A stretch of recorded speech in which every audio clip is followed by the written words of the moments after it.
It is 1 o'clock on the West Coast, which means it is time for HugNation. It is Tuesday. Tuesday at 1 o'clock is our specified time for HugNation, and it has been for years and years.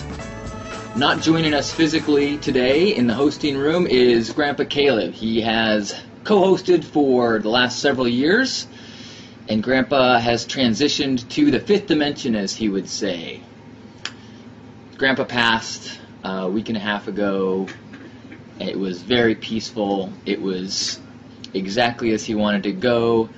He was vibrant till the end, and it was a wonderful thing. And I can see no better way to honor him than to keep HugNation going and to getting people to gather around the world in a momentary embrace and acknowledging the love between brothers and sisters. If he didn't stand for that, I don't know what he stood for. Today I'm also wearing a ensemble of Grandpa Caleb gear. This is a jacket that he gave me. It was a gift that he got from Tibet, I believe. This is his bandana that he wore. I remember year after year he would wear this, working in the yard, and I always thought it was just this cool look on him. He would wear it like this with the knot in front, and when he was, doing burly grandpa stuff. And this is the hat that he wore pretty much whenever he had a chance. It is orange and it is obnoxious, and I love it. It made it easy to find him in a crowd, as well as to let him tell the world that he was a Broncos fan. I'm taking it not so much as a Broncos embrace and more of just a embracing the color, as Grandpa liked to do. So, it's a little vibrant, but what better way to celebrate HugNation than to take a little bit of Grandpa's vibrance?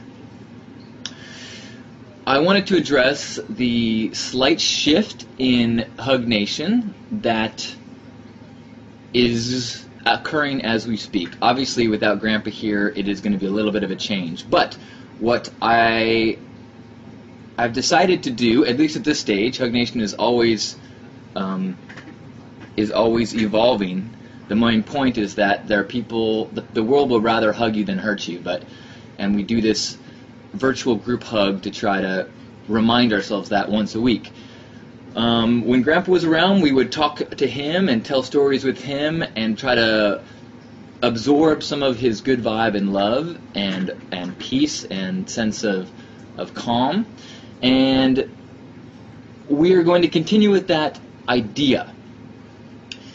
I think that what I'd like to do is have HugNation, before we do our hug, to just sample a little bit from the Tao Buffet. And I've talked about that in the past. My feeling on on spirituality is that my religion is the Tao Buffet. I believe there is a divine presence, a energy, a force. My grandpa would call it the unbegun beginning, and all the different faiths of the world, the organized religions, all take their own regional spices and prepare a dish with using the same ingredients, which is the Tao, which is the divine, which is God, source, energy. And I don't really care who makes it. I don't really care what spices they use. I don't really care where it's from. I am just going to nibble from each of these dishes, from all of these beliefs around the world, and sample them and fill my belly, my spiritual belly, with what resonates with me and what tastes right to me, what pleases my sensations and spirit. So what I'm going to try to do is just share stories or ideas from books, from people, from experiences that are somewhat linked to spiritual lessons, and we can sample it. We can fill our belly with it. We can set it aside. You can spit it into a napkin and throw it away. No pressure. And then we will have a hug and remind each other that we are all connected. Sound good? All right.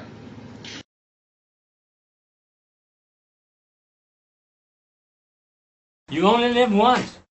Enjoy the color.